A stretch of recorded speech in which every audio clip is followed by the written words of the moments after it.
Breaking news tonight. The Treasury Department says it will miss today's deadline from House Ways and Means Committee Chairman Richard Neal to hand over 6 years of President Trump's personal and business tax returns.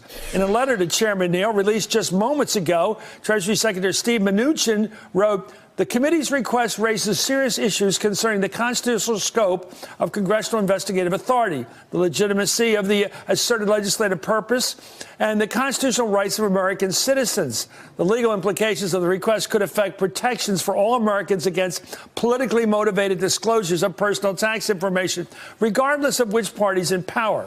This morning, President Trump repeated his own refusal to release his returns using his well-worn alibi.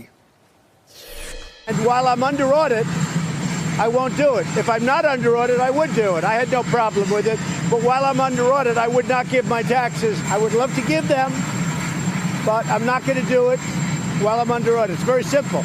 Remember, I got elected last time, the same exact issue, with the same intensity, which wasn't very much, because frankly, the people don't care. Strangest time in the world. Actually, 64% of the American people want to see the tax returns. They want him to put them out. So that's not true. Anyway, let me ask you about this. Thank you for joining us right now is Congressman Dan Kildee of the Ways and Means Committee and Heidi Presblood. Thank you for joining us. Let me ask you about this this thing. The law says they shall. Right. How do they get around this with this BS response tonight from Mnuchin? They just don't do it. And, you know, the president signaled pretty early on that he did not want to have these returns released. But the interesting thing is we didn't ask the president for these returns. We asked the commissioner of the IRS. And it's our position that there's real clarity on this, that the commissioner is duty-bound to follow the law. He swore an oath to uphold the laws of the United States and its Constitution.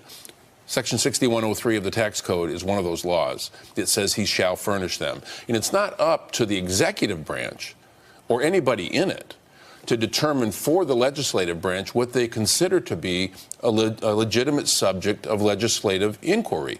We are looking at the question as to whether or not the IRS is properly enforcing laws, tax laws on the President of the United States and trying to determine whether we need to take action to ensure that they do. This is a legitimate legislative inquiry. Now, there are other reasons that we'd like to see President Trump's returns, but this is a specific and clear inquiry that is intended to inform the committee on its work. What's your next step? They said no. Well, we'll see. I think Chairman Neal is really driving this, and I have a lot of faith in him that he's doing this right. He's been very deliberate about it. So I think the next step is to, you know, speak to our counsel and make a decision about what we'll do. But I will assure you of this, and everybody, we're not going to say, oh, okay.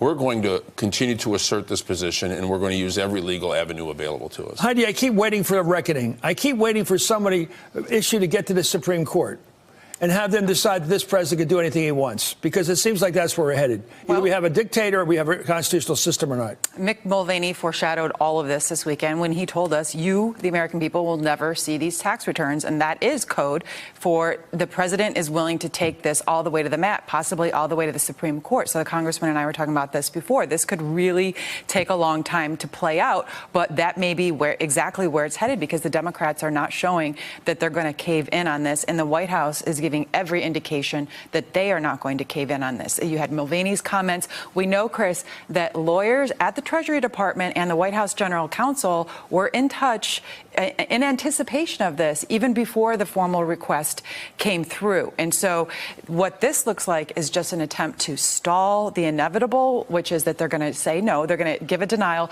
and then challenge you all to take them to court. And this is really a problem, because the fact that there was dialogue between the White House and Treasury, but even before this request came in, elevates some of our concern that the White House is trying to influence the Treasury Department and specifically the IRS when it comes to any question involving Donald Trump. That's the basis for the inquiry in the first place, and all they've done is add fuel. So it's not a government response, it's a personal attorney's response. Anyway, at a pair of hearings yesterday, Treasury Secretary Mnuchin would not provide a specific answer on how he would handle that request for the president's tax returns. We did receive the request, and as I've said in the past, when we received the request, it would be reviewed by our legal department, and it is our intent to follow the law.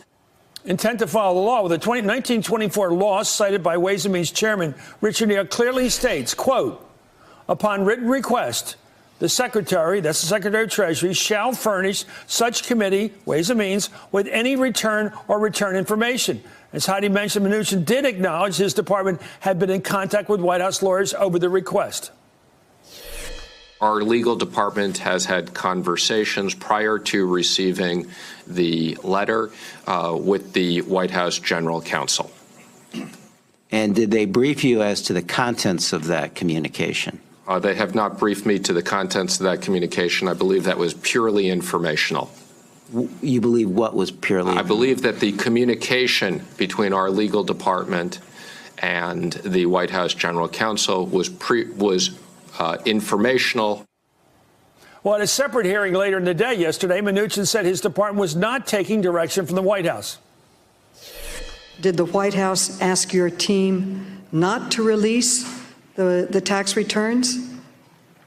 We would not ever ask for the White House's permission on this, nor did they give us the permission. As I've said, we consulted, which I believe was appropriate of our legal department. That's a nice legal term here. And I get back to my question to you, Heidi, as the journalist here.